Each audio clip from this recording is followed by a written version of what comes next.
YouTube, here is my Ibanez RG321mh, MH for mahogany.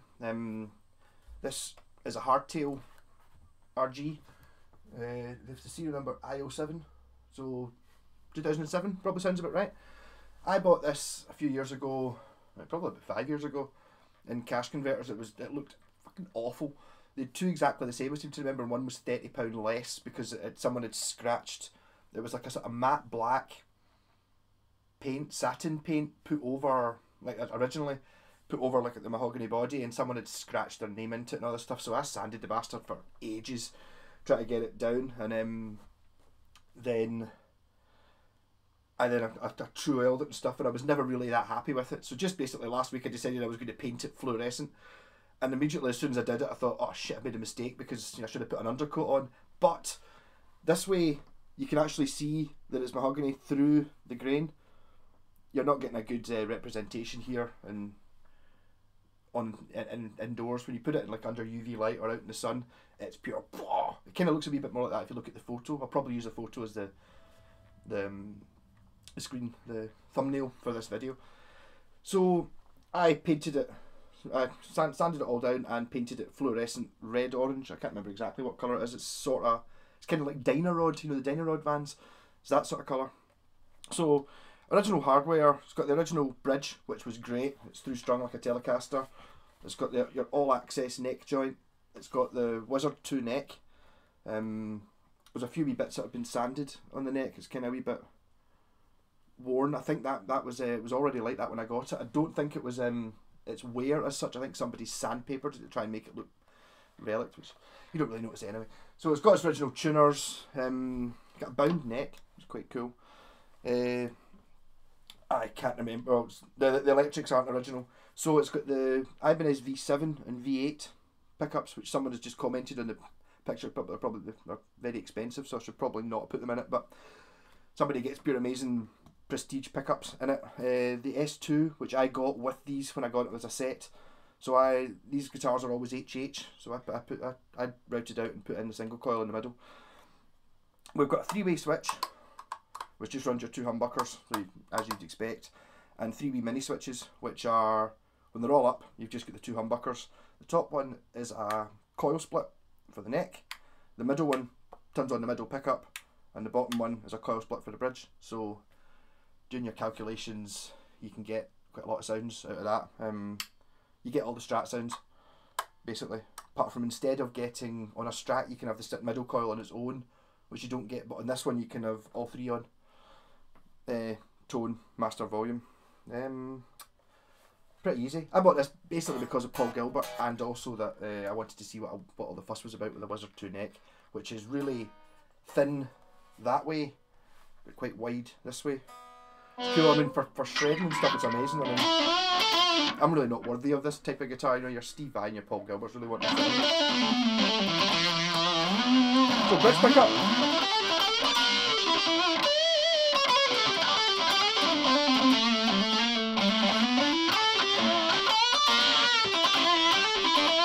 Neck pickup.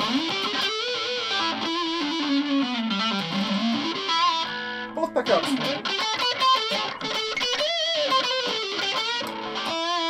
Bridge pickup, single coil. Neck pickup, single coil. Both pickups, single coil. Both pickups, single coil, plus the middle one in. Which is probably better if I put it onto clean sounds.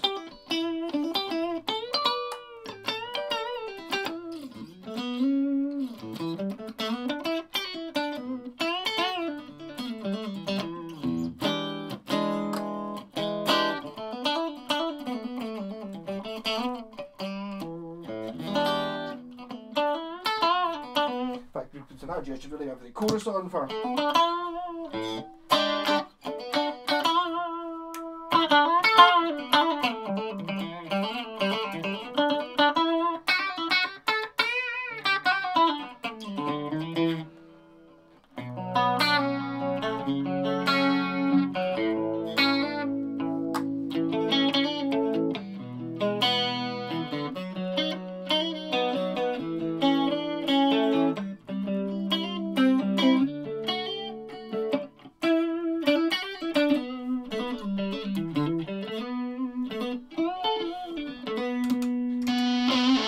playing back onto the rat pedal.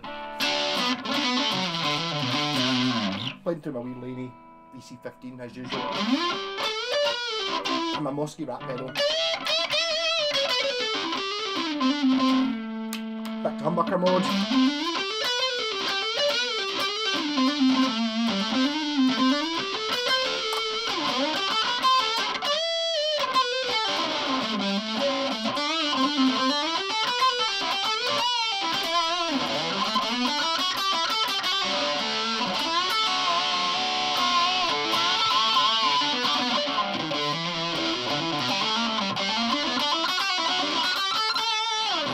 Yeah, I'm pretty pleased how well this one turned out. It's actually much nicer than it was when it was just brown.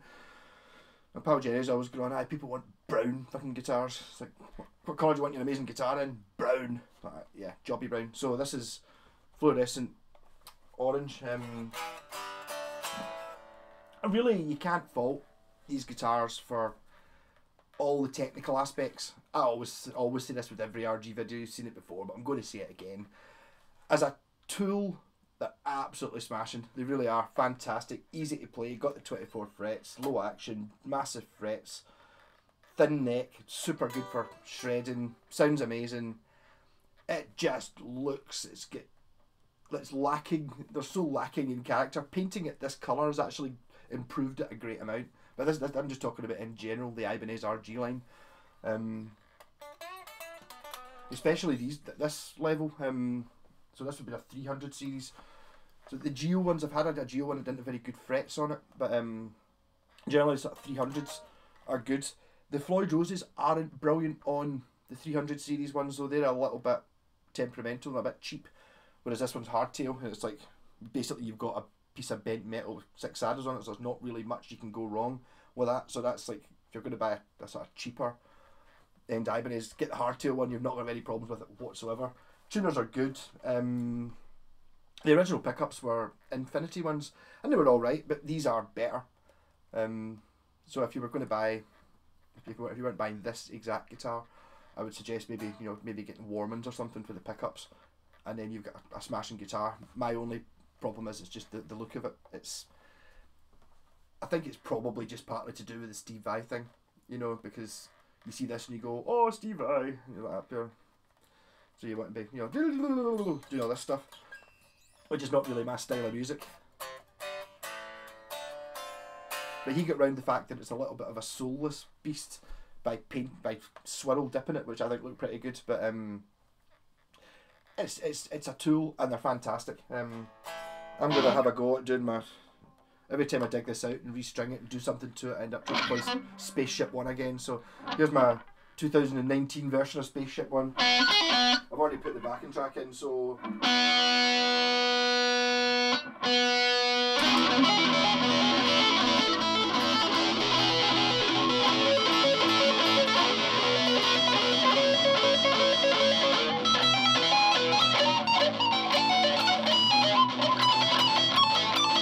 That's it.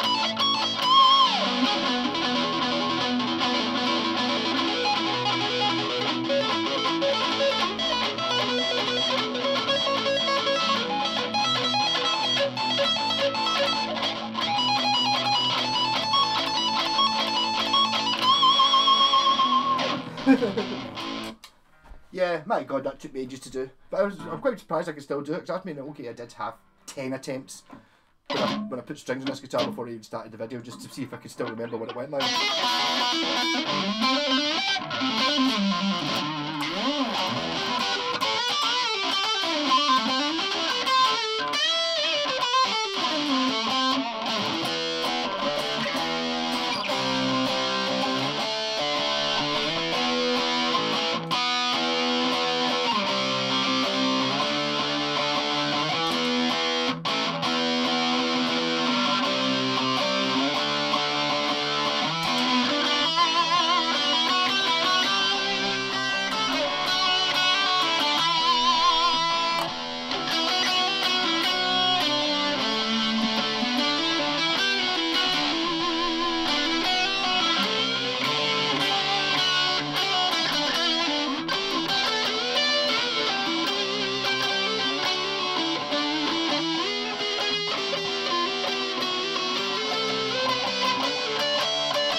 Now you get to the last fret.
yeah, so I'm going to stop playing this before I end up wanting to keep it. Really, the only thing I can say against this guitar is I don't like the look of it. It's the fact that other people have RGs. Oh, quite a lot of people play RGs, and it's like, I want to stand out from the crowd. Okay, you can stand out with your playing and the fact that this one is neon coloured, which is pretty cool, but you know, I like things that are this shape that nobody else plays.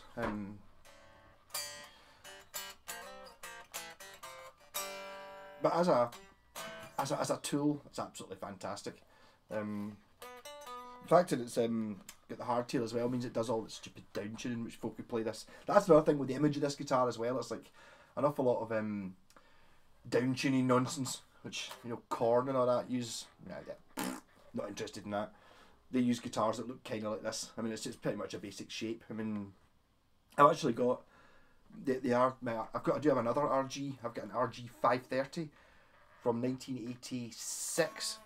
So what they did was they used to RG actually stands for Roadster guitar, and if you look up Ibanez Roadster, you'll see they started in the late 70s, early 80s. They were pretty much just Strats, but with a slight different change so they didn't get sued, and a slightly different shaped headstock.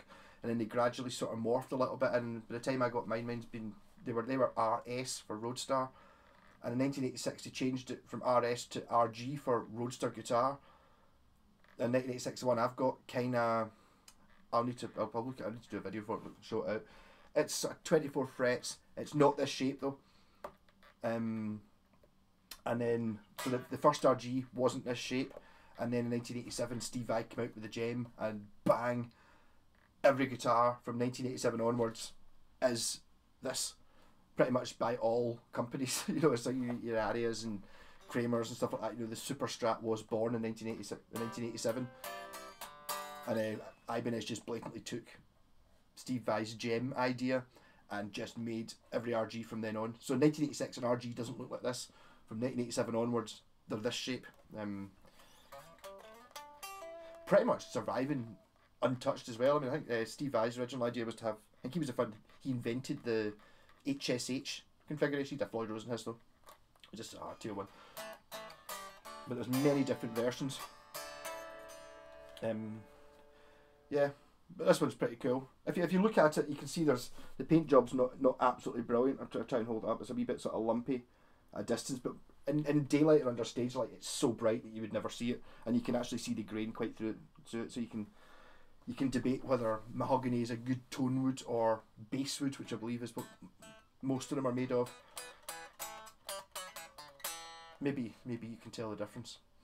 I don't know. Guitars I like that sound made of all different things. That one there's made out of a kitchen worktop. It's made out of solid ash, but it sounds amazing.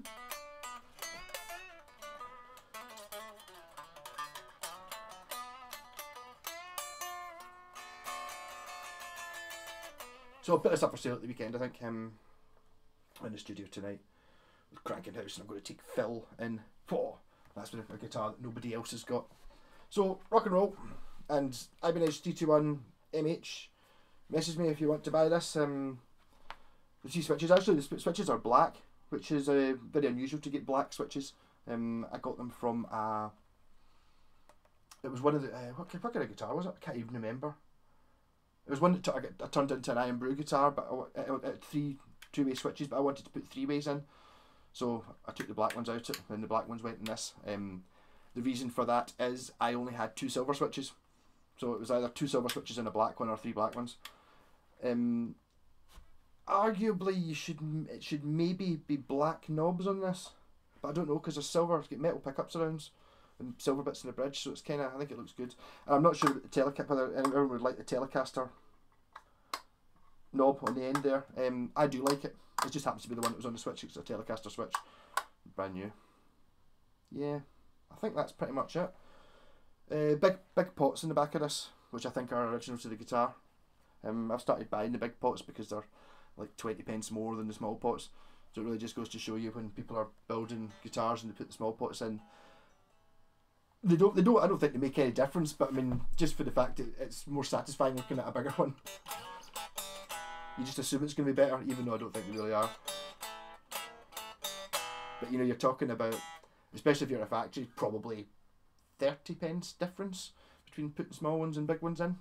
But then again, if you're producing a guitar at £100 or less than that, not really sure what how much these cost now. A couple of hundred maybe. I don't know. I've never actually looked them up. I generally, when I go into a guitar shop, I'm apart from the fact I'm reeling at the prices that people pay for guitars, and it's like, how can somebody spend £3,000 on a guitar that didn't actually belong to Jimi Hendrix? Fair enough, if it's Jimi Hendrix's guitar, it's worth thousands of pounds, but it didn't actually belong to him. It's just a copy, like maybe £3,000 or something. And I don't generally look in the Ibanez corner because there's about a million that look like this, all different colours, but none exactly this one because it's an 8/6H and it's mahogany and it's painted diamond. It's silly switches. Simple switches, I was thinking, and I was actually just thinking when I was wiring it up, for anyone else that wouldn't be a simple switching system. I mean, it's dead easy. It's just coil split, that turns on the middle pickup, so it's not complicated, but it's more complicated than most guitars. 21 minutes of talking pish.